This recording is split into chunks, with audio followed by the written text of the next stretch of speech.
Hey, what's up everyone? Boylon here, and in today's video I wanted to talk to you guys about the supposed rumors floating regarding possible new X-Men characters and other mutants coming to the game for the patch after this.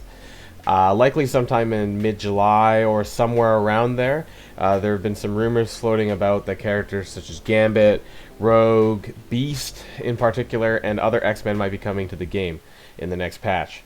First, I just want to say, oh wow, back-to-back mutant patches would be quite something, and also kind of crippling to a lot of our gear resources if that's the case. But I'm not putting a large amount of resources into X-Force currently, mostly just taking the characters to like Gear 210 until I see how they play out in full later when Negasonic and X-23 come out. But this also reminded me of something that was posted way back in January in the data mines about Beast's supposed kit at that time. Which, if I'm not mistaken, might have been the time that the Cyclops patch came out and Beast was on the loading screen of the game. Actually, I think he might have been on the loading screen maybe twice. I only have one, though, which was from the Fantastic Four patch, but I think there was definitely another one with him in it. I just couldn't find a picture for it. This is one of the photos here that I was able to find with Beast in the loading screen of this. I think this was taken from the Fantastic Four patch maybe in last August, September or so, if I'm remembering my timelines correctly. And then I think he disappeared for a little while, and then he reappeared sometime in January when Cyclops was being released, just before February, or Cyclops' February release. And I think he was on the loading screen for that as well. But anyways, I just wanted to bring up the data mine here about Beast and show off some of the kit at that time. And this was posted way back in, I guess about 5 months ago now.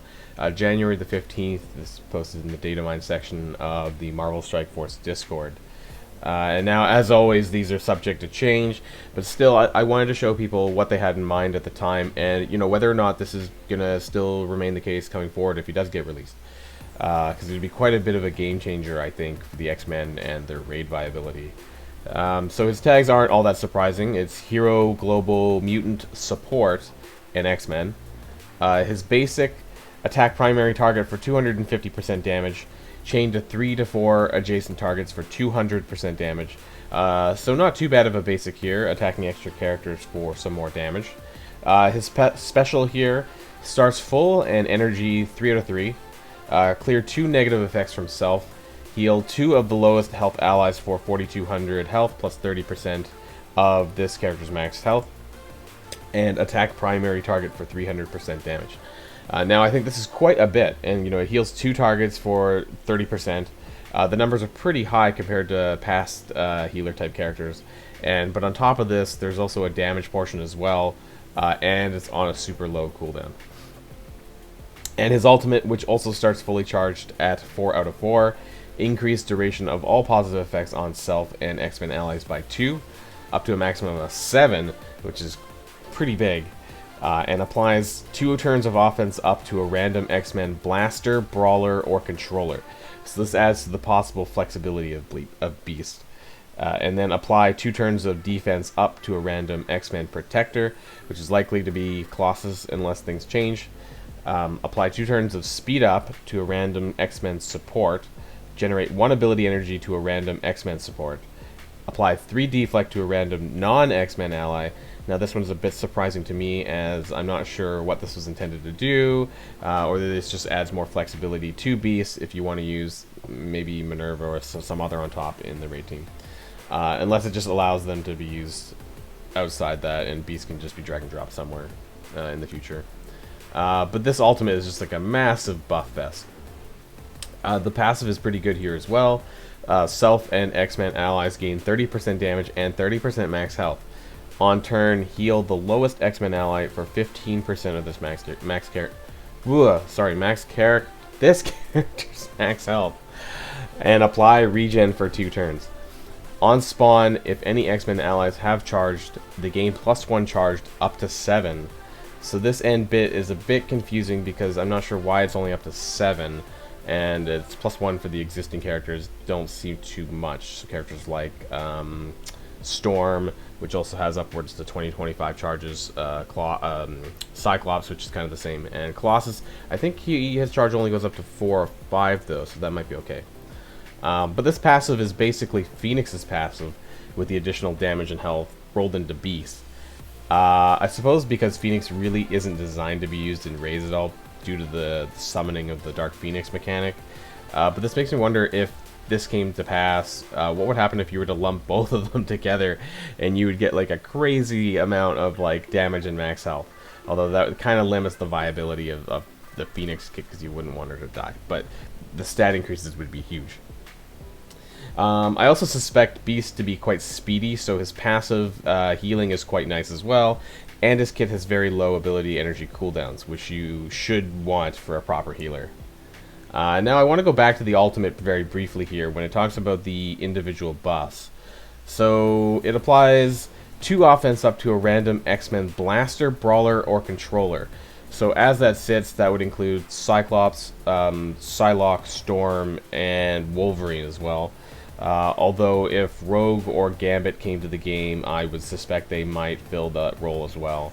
And 2 turns of defense up to a random X-Men Protector, which at the currently who's out is just Colossus, but this kit can also be future-proofed if they bring out more X-Men characters. Maybe Emma Frost, or I don't know if anyone has any ideas of other X-Men that might fit this description. I can't think of any possible protectors off the top of my head. And then the last bit of his ultimate, which adds speed up and grants ability energy to random X-Men support, which at the moment it would just be Beast, I think.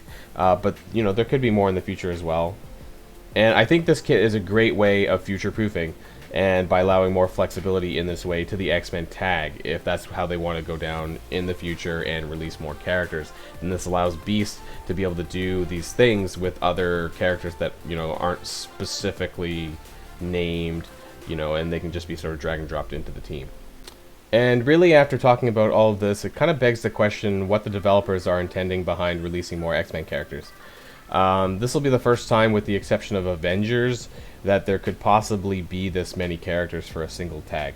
And well, we know what happened with Avengers, and that was splitting the team off into separate teams for each character or 2 of the Avengers. Now this likely isn't to happen really to the X-Men, but it seems like they might be separating it off into maybe a raid team, and then kind of like a war offense team, which you kind of see right now with X-Men, X-Men Cyclops or whatever, you know, dominating sort of the offense scene right now. But let's go back into the game roster though and just check out the X-Men briefly as they are right now. So I just wanted to go back and check Phoenix's passive, and indeed she has the same passive that Beast might have if he gets released as suggested in the data mines. So this extra damage and max health here, that was suggested. But the better question is, who would you actually use as a full raid team with the X-Men if this is what is going to happen?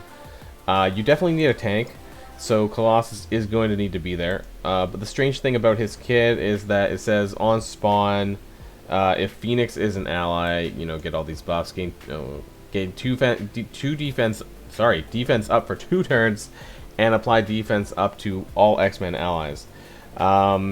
So is this going to get changed to reflect the wider nature of the X-Men, or is this going to actually force Phoenix into being used in the raids as well? Which kind of brings some other problems, since Colossus auto-taunts below 50% of an X-Men ally, which then triggers a taunt on Phoenix. I hope maybe they change this part of the text to just do this in the presence of other X-Men allies, or change it to Phoenix or Beast, or something like that. And then there won't be a problem. And going back to the rest of the roster, I think because of the nature of Storm, you're probably going to want her at her as well. She was designed to have a massive amount of charges with her kit, and to sort of let it all go in one big on her ultimate here. And if Beast can help get her charges that much quicker, then it's a pretty obvious inclusion here.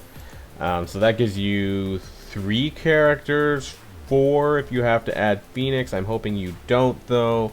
And so that really gives us possibly the 2 new characters that was suggested, which is Gambit and Rogue. Now, I don't really have too much details in regards to that. I imagine that there'll be more damage dealers, at least Gambit probably will be. Rogue could be maybe a controller type, you know, because she's known for absorbing people's powers and things like that. So there could be some control element there, which despite being a controller, I don't know if Storm really sort of does that too much, although she does give the speed up to X-Men allies, which is quite nice. Currently, she's sitting in a weird spot right now because of the X-Force release. Some people are using her on the side with the current X-Force until the whole team is out, but that's a completely separate issue. Wolverine and Psylocke and Cyclops, I'm not too sure. I mean, Wolverine has the regen, so that's not too bad, but overall, I think without using Wolverine with Phoenix, then that's a bit of a problem. And I think that a lot of these characters are going to be kept sort of to that war offense, or just offense in general, like I was talking about, sort of the one turn or the one battle sort of wombo combo. Cyclops, Psylocke, Wolverine, Phoenix, and Colossus. So this top 5 probably would remain that team, at least for war. So I'm kind of interested to see if Gambit and Rogue do come out, or anyone else really, what role that they'll play in this possible new raid X-Men, if that's what's going to happen. Some suggested that maybe Gambit might be the 5th Marauder, so maybe it won't actually be an X-Men. Maybe it'll be a dual tag. I think we'll just have to wait and see.